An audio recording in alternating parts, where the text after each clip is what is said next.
Hello friends, नमस्कार। देखिए, Bihar budget 2022-23 का ये जिस्ट है और मैं इस बजट पर कुछ बोलने से पहले आपको बता देता हूँ कि इसमें जितने सोर्स यूज़ किए गए हैं, मार्केट में उपलब्ध कोई भी जिस्ट ऐसा नहीं होगा, चाहे बुक चाहे कोई करेंट अफेयर, जिसमें बजट और आर्थिक समीक्षा के यदि डिटेल दिए गए हैं तो इतने ज़्यादा कवर किए गए हों। और इतना ज़्यादा कवर करना बड़ी बात नहीं है, कवर तो लोग बहुत ज़्यादा अननेसेसरी चीज़ को कर सकते हैं, लेकिन इसमें केवल उसी चीज़ को हमने कवर अप किया है। मैं आपको दिखा देता हूँ, पहले पूरा जिस्ट आप लोग ठीक से बारीकी से देख लीजिए। बीपीएससी 67th री एग्जामिनेशन के लिए ही केवल इसको हमने डेवलप किया है और इसमें वो सभी प्रश्न हैं जो बीपीएससी के द्वारा पूछे गए हैं और वो सभी प्रश्न हैं जो बीपीएससी के द्वारा पूछे जाएंगे 67th री एग्जामिनेशन में। 67th की जो परीक्षा हुई थी उसमें भी इसी से प्रश्न आए थे और A to Z प्रश्न सभी 6 के 6 प्रश्न इससे आए थे। इसलिए मैं ये कहना चाहूँगा कि यदि आप 67th री एग्जामिनेशन की परीक्षा में बैठ रहे हैं तो इस जिस्ट को पूरा एक बार देख लें, बहुत आवश्यक है। और एग्जामोफोबिया हो जाता है एग्जामिनेशन के टाइम पे, थोड़ा सा डर लगने लगता है, तो ऐसे में भी ये आपको बहुत जो है मतलब कि एक पॉजिटिव डायरेक्शन प्रदान करेगा मुझे लगता है, क्योंकि आप इसे समझ पाएंगे कि बीपीएससी के जो बजट के प्रश्न आते हैं उसमें कहाँ फोकस करना होता है, कहाँ पर ज़्यादा ध्यान देने की आवश्यकता है और किस तरह के प्रश्न जो है आपसे छूट सकते हैं। इन सब बातों का हम चर्चा इसी वीडियो के माध्यम से आप लोगों तक प्रेषित कर रहे हैं। नंबर 1। नंबर 2 कि इसमें जो सोर्स यूज़ किया है हमने, काफ़ी डिटेल एनालिसिस के बाद हमने इन सभी सोर्स को यूज़ किया है। अभी हम आप लोगों को इस वीडियो के माध्यम से इस सारे सोर्स को भी बता रहे हैं कि कौन कौन से सोर्स हमने यूज़ किए हैं, ताकि आपको समझ में आए कि क्या क्या सोर्स आगे अगर आप परीक्षा देते हैं 68 बीपीएससी की तो किस किस तरह से जो है नोट्स को बनाना होता है। और ये भी हम दिखाएंगे कि बीपीएससी कहाँ गलत करती है, प्रश्न को कैसे किस तरह से मोड़ देती है, आपको किस तरह से फंसा सकती है। इन सब बातों पर भी हम चर्चा इसी वीडियो के माध्यम से करेंगे, लेकिन केवल बजट आधारित जो प्रश्न होंगे उसी पर। काफ़ी रिसर्च वर्क के थ्रू हमने इसको डेवलप किया है। थोड़ा सा हम जूम कर लेते हैं ताकि आप लोगों को बहुत अच्छे से दिखा सकें, कोई दिक्कत नहीं हो। देखिए, ये है बिहार का बजट 2022-23 का। आप लोगों ने पढ़ लिया होगा, जो पढ़ने वाले स्टूडेंट हैं। इसमें केवल आप रिवीजन करेंगे, नंबर 1। और नंबर 2, जिन्होंने पढ़ा नहीं है अब तक बजट को, वो बहुत अच्छे से इसको देख लें। इस वीडियो को हम कहानी की तरह समझा देंगे, कोई दिक्कत नहीं होगी। किसी भी डाटा को बहुत ज़्यादा याद रखने की आवश्यकता नहीं है। हम बताएंगे कि कैसे डाटा को आप बहुत अच्छे से परीक्षा में यदि प्रश्न डाटा बेस आता है तो कैसे आप उसको बना सकते हैं, आराम से टैकल कर सकते हैं। बहुत डिफिकल्ट नहीं है मुझे लगता है। आइए देखिए, बिहार बजट 2022-23 है, जैसा कि हमने बताया आपको। सोर्स को पहले समझ लीजिए, क्योंकि यही जो है एक ऑथेंटिक चीज़ है और इसको समझ लेना आपको बहुत आवश्यक होता है। यदि आप इसको नहीं समझते हैं और परीक्षा दे देते हैं तो मुझे लगता है कि बीपीएससी की परीक्षा में आपकी जो मेधाविता है वो स्पष्ट नहीं हो पाती है, इसलिए इसको समझना आवश्यक है। देखिए, एक्सप्लानेटरी मेमोरेंडम बिहार सरकार के फाइनेंस मिनिस्ट्री की जो डिपार्टमेंट है उसके ऊपर ये सारे डाटा आपको मिल जाएंगे।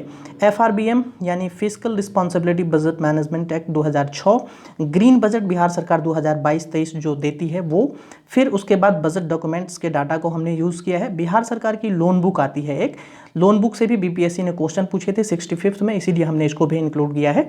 उसके साथ ही आपने देखा होगा कि आईएसएफआर रिपोर्ट पर जब माननीय उच्च न्यायालय का एक केस जो स्टूडेंट की तरफ से दायर किया गया था, उसमें यह आया था कि मिनिस्टर्स के स्पीच को ही उन्होंने वैल्यू दिया था। उन्होंने कहा था कि नहीं, आईएसएफआर में एक क्वेश्चन जो है उसका आंसर बीपीएससी ने गलत लिया था। बाद में उसी को हाई कोर्ट ने भी जो है रिकमेंड किया और बताया कि नहीं, मिनिस्टर्स के स्पीच में ये चीज़ें थी और जो प्रिंटेड थी उसमें अलग वैल्यू थी और हम लोगों ने प्रिंटेड वैल्यू को दिया था 64th में, इसीलिए आईएसएफआर की उस रिपोर्ट के आंसर को बीपीएससी ने गलत कर दिया था।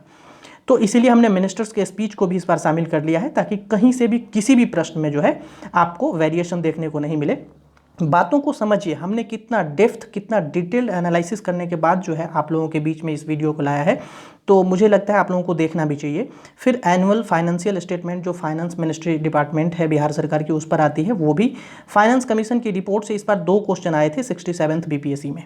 हमने उन दोनों ही प्रश्न को टेलीग्राम पर डाला था और दोनों ही प्रश्न को हमने अपने जिस्ट से भी दिखाया कि देखिए कैसे ये दोनों प्रश्न मैच कर रहे हैं। फिर उसके बाद प्रीवियस ईयर का क्वेश्चन बहुत इंपॉर्टेंट हो जाता है कि बजट से किस तरह के प्रश्न बीपीएससी पूछती है, तो इन सब चीज़ों को समझना भी आवश्यक होता है, इसलिए हमने क्वेश्चन को भी शामिल कर लिया है। आइए हम इसको शुरू करते हैं, इस वीडियो को बहुत देरी नहीं करते हैं।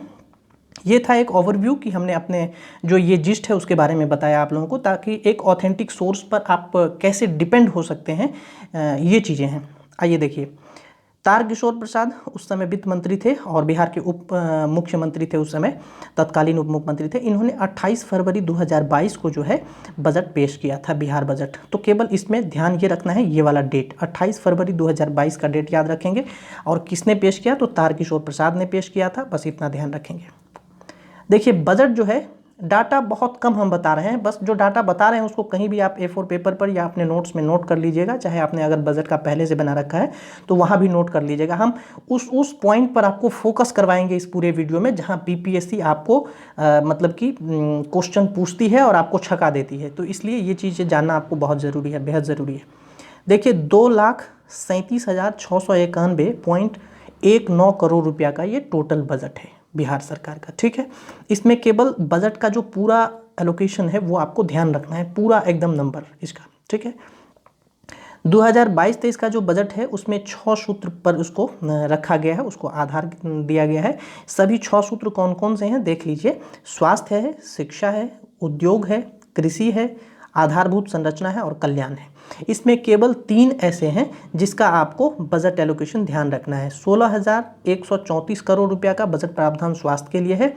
39,191 करोड़ जो सबसे अधिक है पूरे बजट का एलोकेशन वो शिक्षा के क्षेत्र में है, और कृषि एवं संबद्ध क्षेत्र के लिए 7,712 करोड़ रुपया है। तो ये आपको ध्यान रखना है।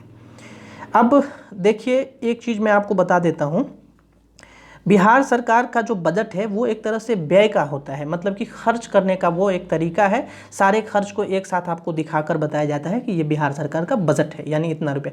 तो बजट में आय का भी और व्यय का भी दोनों का आंकड़ा दिया जाता है।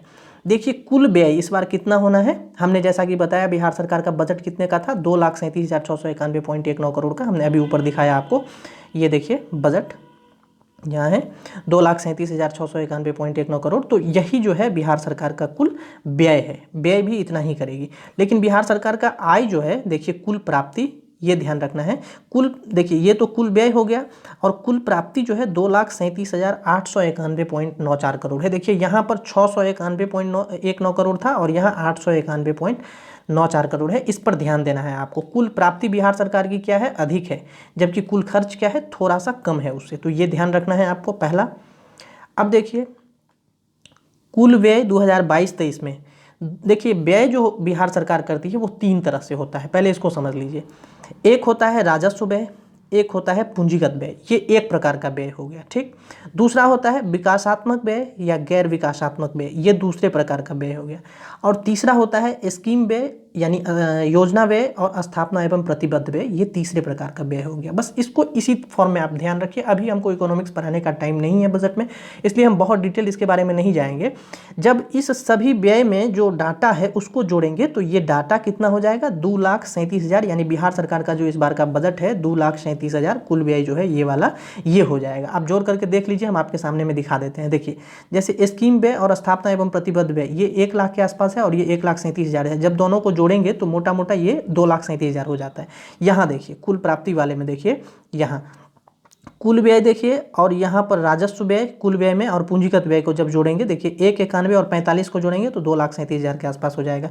यदि हम विकासात्मक व्यय और गैर विकासात्मक व्यय को जोड़ेंगे यानी 160 प्लस 77 जोड़ेंगे तो ये लगभग 2,37,000 के आसपास हो जाता है। कहने का मेरा मतलब है ये कि व्यय जो है सभी एक ही हैं, लेकिन उसको नाम अलग अलग दिया गया है। इकोनॉमिक्स में आप इसके बारे में डिटेल से पढ़े होंगे, यदि पढ़े होंगे तो। इसमें केवल परसेंटेज ध्यान रखना है आपको। जैसे कुल व्यय 2022-23 है तो परसेंटेज कुल व्यय 2022-23 में राजस्व व्यय और पूंजीगत व्यय का कितना है, क्रमशः 80.76% और 19.24% है। तो ये ध्यान रखना है। विकासात्मक व्यय का भी प्रतिशत ध्यान रखना है, कितना है 67.37% और गैर विकासात्मक व्यय 100 माइनस 67.37% यानी 32.63% हो गया। बस यही ध्यान रखना है इसमें। आगे देखिए 2022-23 के बजट में जो स्कीम व्यय है, हमने जैसा कि नीचे आपको बताया, देखिए ये है स्कीम व्यय। यहाँ देखिए 2022-23 के बजट का जो संक्षिप्त विवरण हमने लिखा है उसमें स्कीम व्यय लिखा है हमने। तो स्कीम व्यय थोड़ा सा ये देखिए, स्कीम व्यय कितना है, 1,230.25 करोड़ रुपया का है। तो स्कीम व्यय के तहत जो खर्च किए गए हैं उसके बारे में यहाँ डिटेल दिया गया है, यानी उस 1 लाख वाले में से रुपया जो इसको दिया गया है। तो उस पर देखिए यहाँ पर हमने बताया अभी कि शिक्षा पर कुल खर्च कितना है, 39,191 करोड़ रुपया है। जबकि यहाँ पर देखेंगे आप कि शिक्षा विभाग को कितना दिया जा रहा है, 22,198 करोड़ रुपया दिया जा रहा है। ऐसा क्यों हुआ, क्योंकि ये कुल व्यय है, बिहार सरकार का शिक्षा पर, और ये केवल स्कीम के तहत जो आने वाला व्यय है वो है, यानी योजना व्यय है। तो ये चीज़ आपको समझना होगा, ठीक है। तो शिक्षा व्यय आपने देख लिया 22.20% यानी 22,198.38%। कई स्टूडेंट का ये क्वेश्चन भी रहता है कि अलग अलग डाटा रहता है, ऐसा क्यों हो जाता है, तो आप समझ गए होंगे। फिर स्वास्थ्य व्यय, स्वास्थ्य विभाग पर जो व्यय है 7,035 करोड़ रुपया है।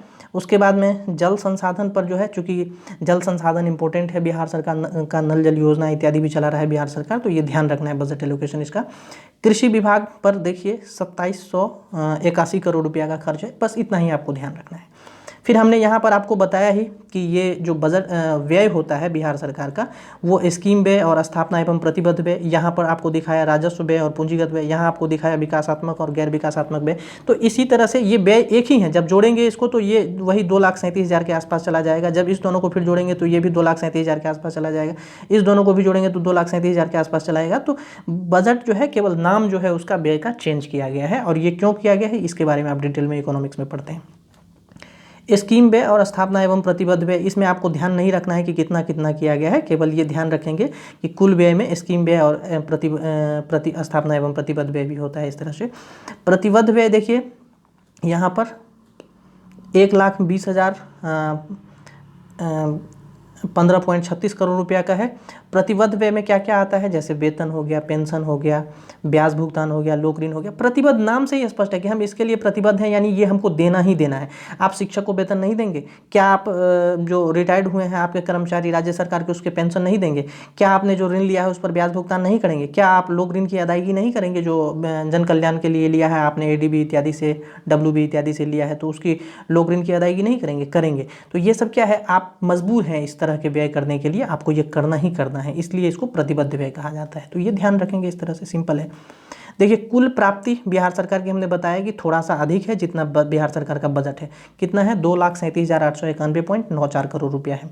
इसमें राजस्व प्राप्ति, ठीक है, राजस्व प्राप्ति के स्रोत हैं ये सभी। देखिए कैसे राजस्व प्राप्त होता है, तो केंद्र सरकार से राजस्व का प्राप्ति होगा, केंद्र सरकार से प्राप्त कर में हिस्सा होता है बिहार सरकार का, केंद्र से सहायता अनुदान मिलता है बिहार सरकार को, राज्य का फिर अपना राजस्व होता है, ठीक है, उसमें कर राजस्व और गैर कर राजस्व दो तरह के आते हैं। तो ये इस तरह से होते हैं। तो इसमें आपको क्या ध्यान रखना है, केंद्र सरकार से प्राप्त कर में हिस्सा कितना है? 91,180.60 करोड़ रुपया है, और केंद्र से प्राप्त कुल राजस्व जो है 1,49,000, लगभग 1.5 लाख के आसपास, 1.5 लाख करोड़ के आसपास है। तो ये ध्यान रखना है आपको, ठीक है। राज्य के कर राजस्व के स्रोत को भी ध्यान रखिएगा कि राज्य सरकार को कर कहाँ कहाँ से मिलता है। देखिए वाणिज्य कर से सबसे अधिक मिलता है, उसके बाद स्टाम्प शुल्क से यानी स्टाम्प निबंधन से मिलता है, फिर परिवहन से, और फिर भू राजस्व से मिलता है। तो इसको इसी तरह से आप ध्यान रखेंगे। सबसे अधिक राज्य सरकार को कर कहाँ से मिलता है? वाणिज्य कर से मिलता है, तो ये ध्यान रखना है। देखिए फिर पूंजीगत प्राप्ति, पूंजीगत प्राप्ति हमने बताया, ऊपर दिखाया आपको, ठीक है। पूंजीगत प्राप्ति में देखिए उधार और कर्ज की वापसी, यानी पूंजीगत प्राप्ति का मतलब हो गया कि बिहार सरकार को जो उधार लेता है कहीं से मार्केट से, वो रुपया उसका पूंजीगत प्राप्ति कहलाता है। और यदि कर्ज की वापसी करता है कोई, जैसे बिहार सरकार कहीं पर किसी को कर्ज दिया हुआ है और वो वापसी होता है, तो वो भी उसके पूंजीगत प्राप्ति में ऐड होता है, ठीक है। कुल व्यय हमने बताया ही, बिहार सरकार का यही बजट है 2,37,691.19 करोड़ रुपया का। तो इसमें राजस्व व्यय हमने बताया आपको ध्यान रखना है प्रतिशत में, और पूंजीगत व्यय भी आपको प्रतिशत में ही ध्यान रखना है। इसमें इतना ही ध्यान रखना है और कुछ नहीं, ठीक। आगे देखिए राजकोषीय घाटा, ठीक है, ये देखिए राजकोषीय घाटा 25,885.10 करोड़ रुपया का रखा गया है। GSDP जो बिहार सरकार का है वो 7,45,310 करोड़ रुपया है। GSDP का 3.47% ये राजकोषीय घाटा होता है। 2022-23 का ये डाटा है, ध्यान रखेंगे, ठीक। अब देखिए 7 निश्चय 2 योजना जो 2020-25 के लिए है, 7 निश्चय 1 योजना था 2015 से 20 के लिए, ठीक है। सुशासन के कार्यक्रम 2020 से 25 के तहत जो है 2021-22 में इसमें जो है खर्च 5,000 करोड़ रुपया आवंटित किया गया है। यानी 7 निश्चय 2 योजना पर बिहार सरकार केवल 2022-23 के लिए, 2021-22 में कितना करोड़ रुपया आवंटित किया है? 5,000 करोड़ रुपया आवंटित किया है। लोक ऋण बिहार सरकार का कुल कितना है GSDP का, ये ध्यान रखिएगा, 31.95% है। और इसको रुपया में भी ध्यान रखिएगा, क्यों? क्योंकि 64th BPSC में एक बार ये क्वेश्चन आया हुआ है। मैं आपको आगे दिखाता हूँ। तो ये ध्यान रखिएगा। देखिए राजकोषीय घाटा क्या होता है, पूंजीगत परिव्यय क्या होता है, इसके बारे में थोड़ा सा पढ़ लीजिएगा, ये इकोनॉमिक्स में आप लोग पढ़े होइएगा। उसके बाद अब हम लोग Bihar fiscal responsibility budget management act 2006 के अनुसार राजकोषीय घाटा 3.5% तक ही होना चाहिए, ऐसा जो है कौन कहता है, ये कहा है क्या कहते हैं, वित्त आयोग का ये सिफारिश है, तो ध्यान रखिएगा ये भी। देखिए हमने यहाँ पर देखिए 65th बीपीएससी लिखा हुआ है।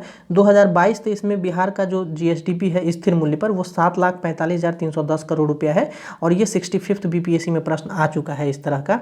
उस समय में कुछ कम था, 4,27,000 या 28,000 के आसपास था, और ये 65th बीपीएससी का क्वेश्चन है, आप देख लीजिएगा अगर आपके पास क्वेश्चन अवेलेबल हो तो।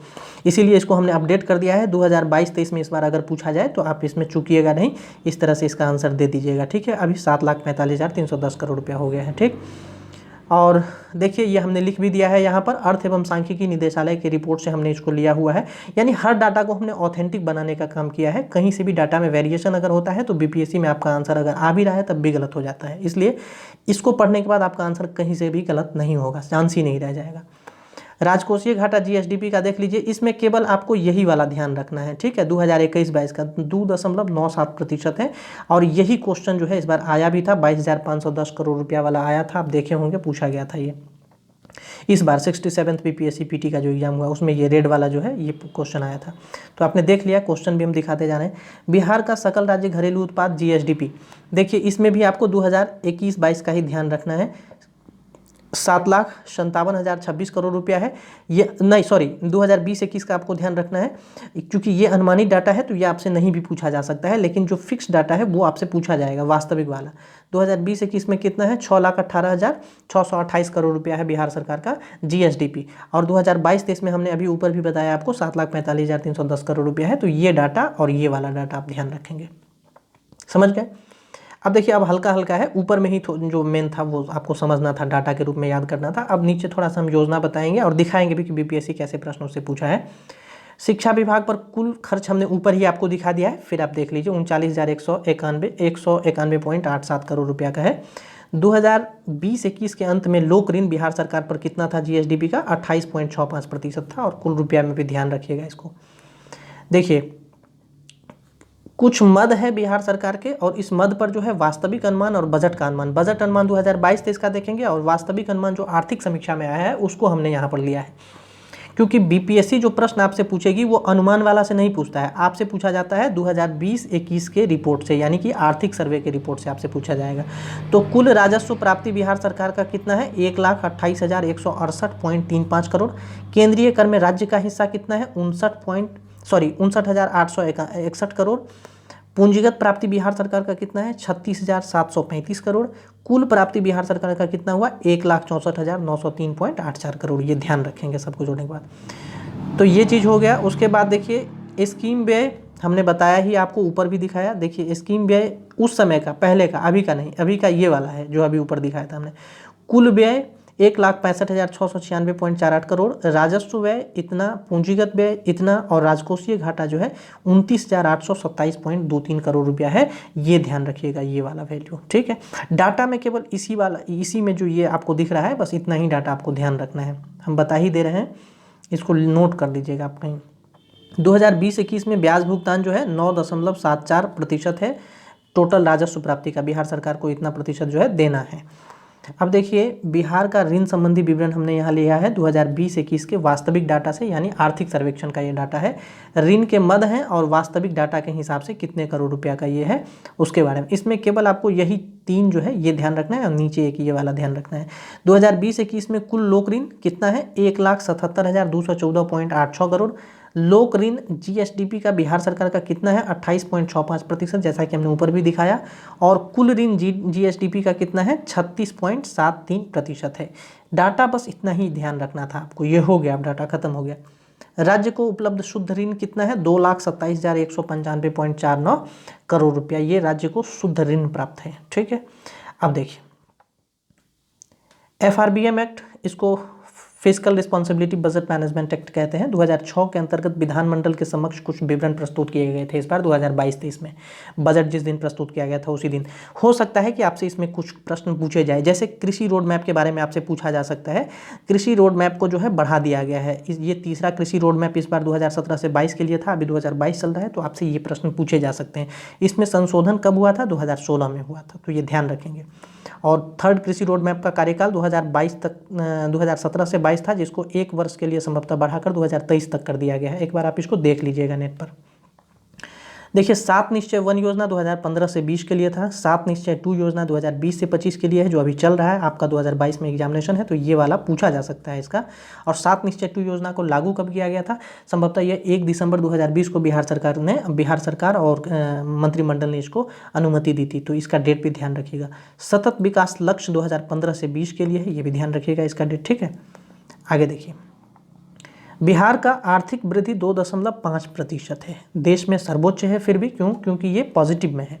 तो बिहार का और देश का दोनों का हमने एक साथ लिख दिया है यहाँ पर।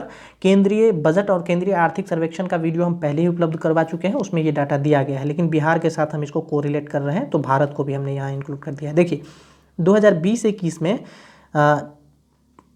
बिहार का जो GSDP है वो 4,19,883 करोड़ रुपया है, और भारत सरकार का जो GSDP है वो 1,35,12,740 रुपया है, करोड़ रुपया है। तो ये ध्यान रखेंगे। और इसमें जो है निगेटिव हुआ है, देखिए -7.25% है भारत का GDP आर्थिक वृद्धि दर GSDP का, और बिहार में जो है पॉजिटिव है, कितना है? 2.5% है, तो ये ध्यान रखिएगा।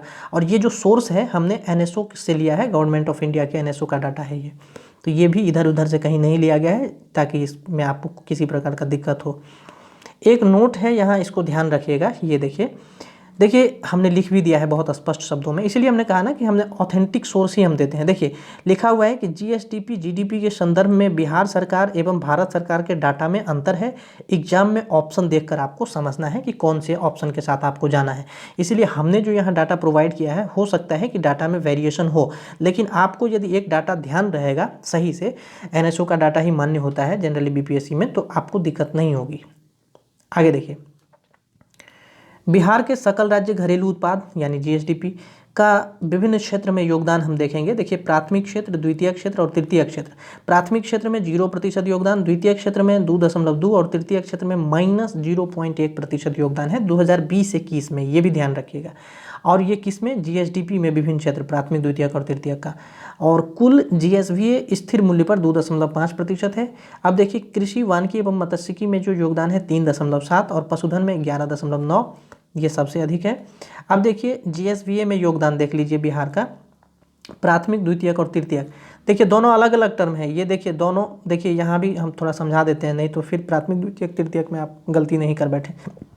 देखिए बिहार के सकल राज्य घरेलू उत्पाद यानी GSDP, ठीक है, में विभिन्न क्षेत्र का योगदान है ये, और बिहार के GSVA में योगदान है, दोनों अलग अलग है। ये है ग्रॉस क्या नाम है इसका,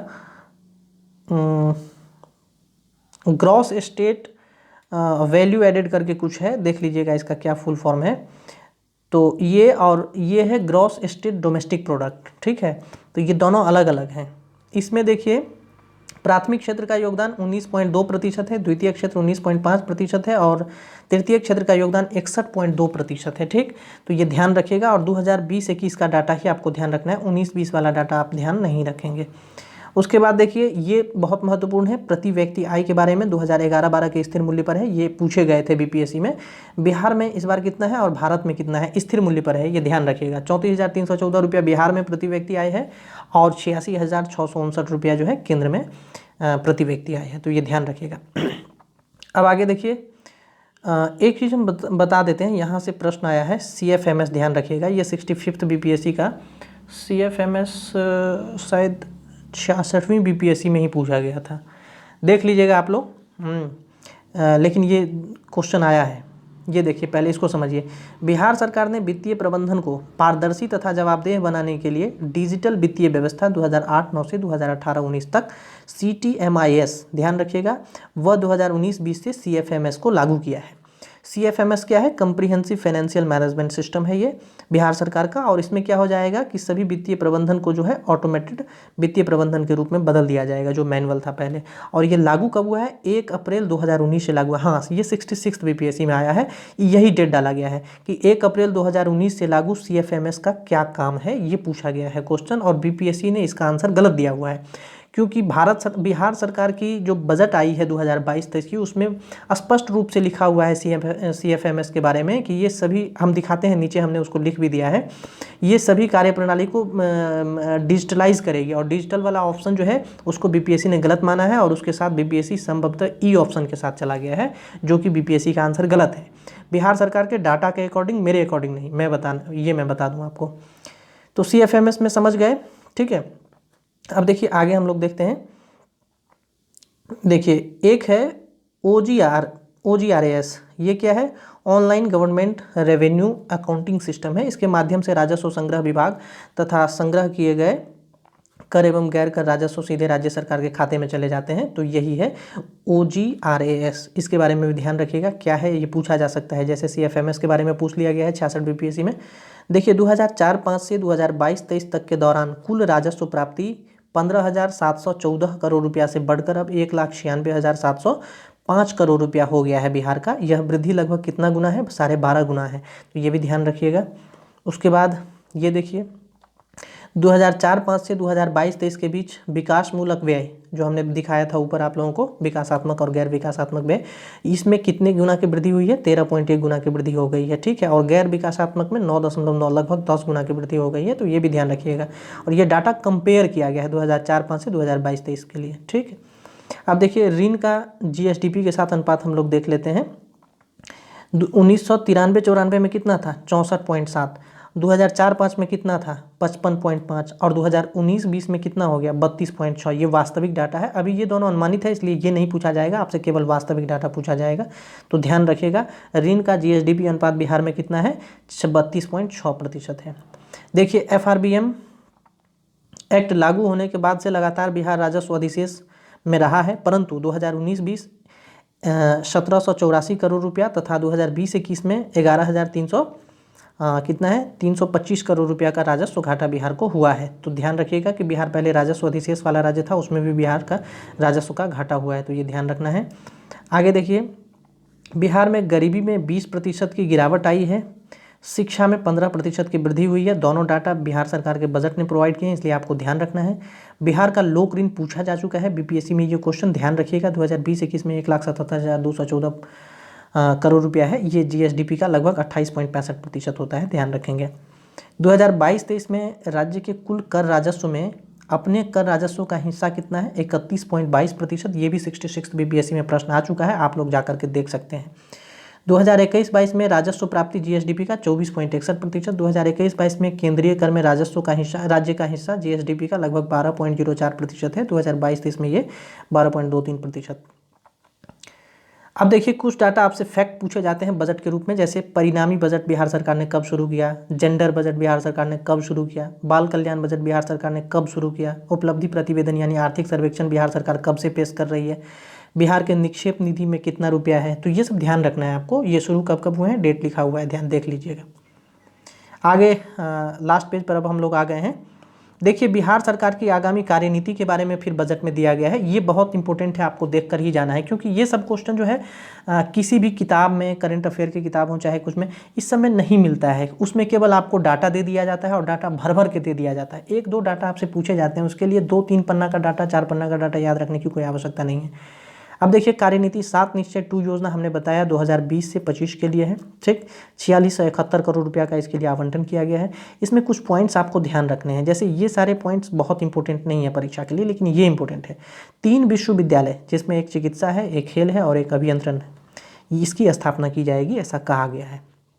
खेल विश्वविद्यालय के लिए पारित भी हो गया है, जिसके मुख्यमंत्री उसके कुलपति होंगे, आप लोग करंट अफेयर में पढ़े होंगे, बिहार करंट अफेयर में। देखिए, उच्चतर शिक्षा हेतु इंटरमीडिएट अविवाहित महिलाओं को 25,000 रुपया एवं ग्रेजुएट विवाहित अविवाहित दोनों में से दोनों हो सकते हैं, उसको 50,000 रुपया आर्थिक सहायता जो है बिहार सरकार देगी। तो ये भी ध्यान रखिएगा। और ये किसके तहत है, ये भी ध्यान रखना है आपको, 7 निश्चय 2 योजना के तहत है।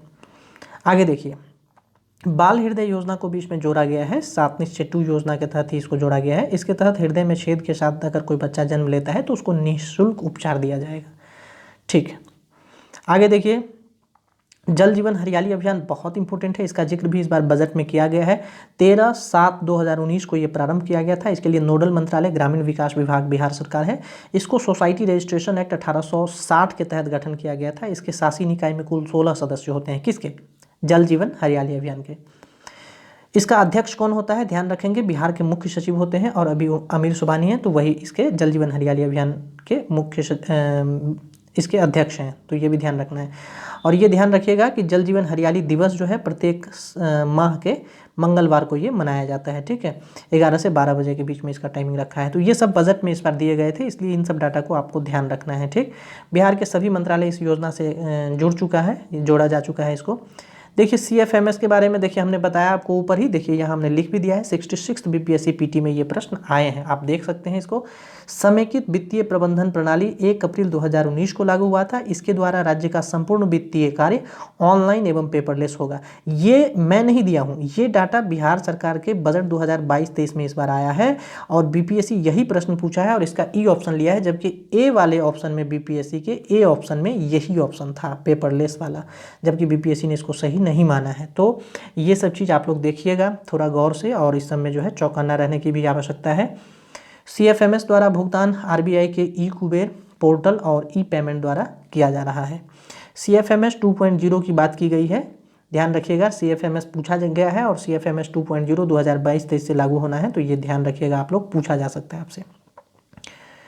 अब देखिए, इसकी चर्चा हम पहले ही कर चुके हैं, OGRAS online government revenue accounting system के बारे में, तो ये देख लीजिएगा आप लोग। उसके बाद में केंद्र प्रायोजित योजना PFMS केंद्र प्रायोजित योजना के लिए सिंगल नोडल एजेंसी है, ये ध्यान रखिएगा। उसके बाद में CSRP ध्यान रखिएगा, कॉमन सोशल रजिस्ट्री पोर्टल है ये एक, ठीक है। ये भी एक योजना है बिहार सरकार का, इसमें लाभार्थियों को का डाटाबेस तैयार करना है।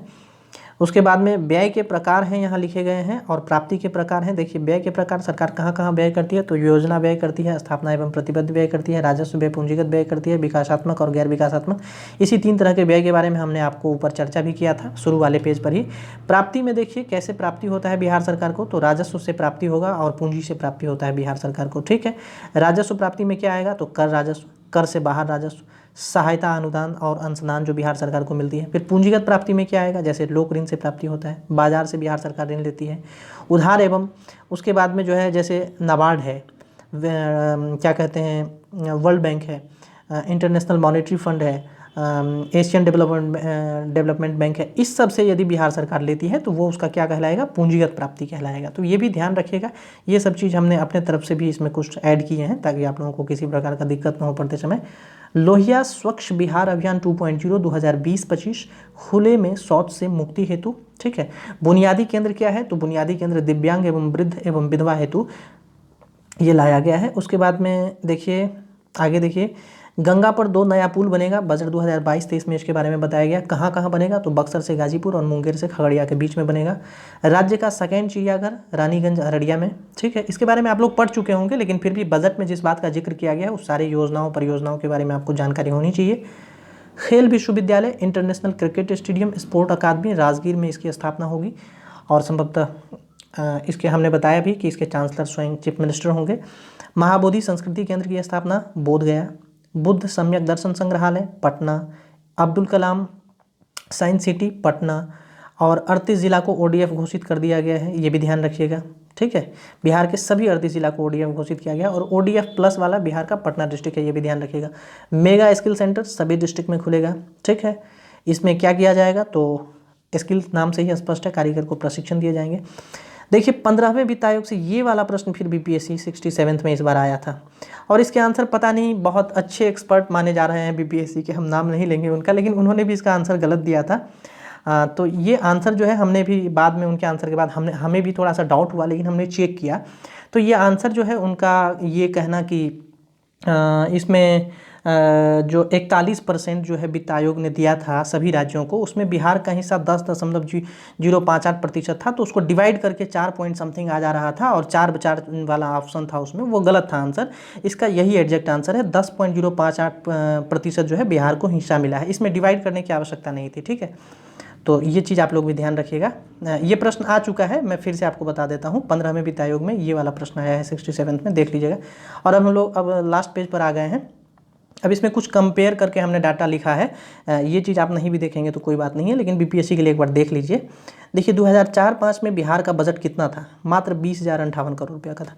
और 2022-23 में देखिए बिहार का बजट कितना हो गया है, 2,37,691.19 करोड़ रुपया का हो गया है। तो इसमें लगभग कितने गुना की वृद्धि हो गई है, 11.85 गुना की वृद्धि हो गई है। अच्छा, मैथमेटिक्स हम नहीं पढ़ा रहे, इसलिए 85 नहीं पॉइंट के बाद हम बोल रहे हैं, डायरेक्ट 85 बोल रहे हैं। तो इसको थोड़ा सा ये ध्यान रखिएगा, आप लोग याद भी ऐसे ही कीजिएगा, 11.85%। देखिए 2004-05 में राज्य की अर्थव्यवस्था जीडीपी कितनी थी, मात्र 77,781 करोड़ की थी। और 2022-23 में बिहार की अर्थव्यवस्था यानी GSDP, gross state domestic product, कितना हो गया, 7,45,310 करोड़ रुपया का हो गया। इसमें लगभग कितने गुना की वृद्धि हुई है। ये कंपेयर वाला डाटा बीपीएससी ने पूछा हुआ है, इसीलिए हमने इसको कंपेयर कर दिया है सब डाटा को। तो ये नहीं सोचिएगा कि ये फालतू चीज़ है। 2004-05 में प्रति व्यक्ति आय कितनी थी, मात्र 8,773 रुपया था। अभी 2020-21 में वास्तविक बिहार सरकार के डाटा के अकॉर्डिंग सभी बिहारियों की प्रति व्यक्ति आय कितनी है, 34,314 रुपया है। तो ये ध्यान रखिएगा। तो इसमें कितने गुना की वृद्धि हो गई है, लगभग 8 चौक 32, लगभग 4 गुना, यानी 3.9 गुना की वृद्धि हो गई है। तो ये ध्यान रखिएगा। राजस्व प्राप्ति में लगभग 12 गुना की वृद्धि बिहार सरकार को 2005 से 2022-23 के बीच में हुई है। तो ये भी ध्यान रखिएगा। बिहार में सेवा प्रक्षेत्र एवं खाद्य प्रसंस्करण की अपार संभावनाएं हैं। ये बीपीएससी 64th का ये क्वेश्चन है, ध्यान रखिएगा। ये क्वेश्चन आया है कि बिहार में किस चीज़ की जो है संभावनाएं हैं, तो पूछा गया था ये क्वेश्चन। बिहार में 70% लोग कृषि एवं संबद्ध क्षेत्र में आश्रित हैं। ये भी क्वेश्चन बीपीएससी पूछ चुकी है। एफआरबीएम 2022 के रिपोर्ट से हमने लिया है। उस समय में बिहार में 70% ऑप्शन में 70% था। बीपीएससी ये क्वेश्चन पूछ चुकी है, आप लोग क्वेश्चन बैंक से देख सकते हैं। लेकिन अभी जो है बिहार एफआरबीएम 2022 के रिपोर्ट को पढ़ने के बाद हमने देखा कि बिहार में 70% लोग कृषि क्षेत्र में हैं लगे हुए, और इसमें संलग्न कितने हैं, तो 49% हैं, ठीक है, कार्य में। तो ये ध्यान रखिएगा आप लोग। अब 2 टर्म, एक है WAMIS वामिस और एक है HRMS। ये क्या है, work and account management information system है, और HRMS क्या है, ह्यूमन रिसोर्स मैनेजमेंट सिस्टम है। हो सकता है कि इसका फुल फॉर्म आपसे पूछ लिया जाए, और इसके कार्य क्या क्या हैं तो वो भी देख लीजिए। प्रणाली 2022-23 में लागू होगी। ये दोनों CFMS सॉफ्टवेयर के प्रबंधन और रिपोर्टिंग क्षमता को बढ़ाने के लिए जो है इस दोनों को लाया गया है। वामिश देखिए, यह वेब आधारित प्रणाली है जो निर्माण कार्य के प्लानिंग मॉनिटरिंग से संबंधित विभागों को ध्यान में रखकर तैयार किया जा रहा है। तो ये ध्यान रखिएगा आप लोग, ये दोनों टर्म। और HRMS के बारे में यहाँ है, वामिस के बारे में हमने बता दिया, प्रशासनिक कार्यों को सरल एवं मानव संसाधन को बेहतर बनाने के लिए है, उसके बेहतर प्रबंधन हेतु है। तो ये भी ध्यान रखिएगा आप लोग। हो गया, बस इतना ही था। इसको मुझे लगता है कि बहुत अच्छे से हमने समझाने का प्रयास किया है। यदि आप लोगों ने पूरा देखा है तो निस्संदेह इसका लाभ आप लोगों को परीक्षा में अवश्य देखने को मिलेगा, क्योंकि सारे प्रश्न बजट के Bihar special Bihar current affair के जो यहाँ से आएंगे वो इसी वीडियो से आएंगे। आप लोग देख लीजिएगा परीक्षा के बाद में। Thank you. इस वीडियो में इतना ही, धन्यवाद।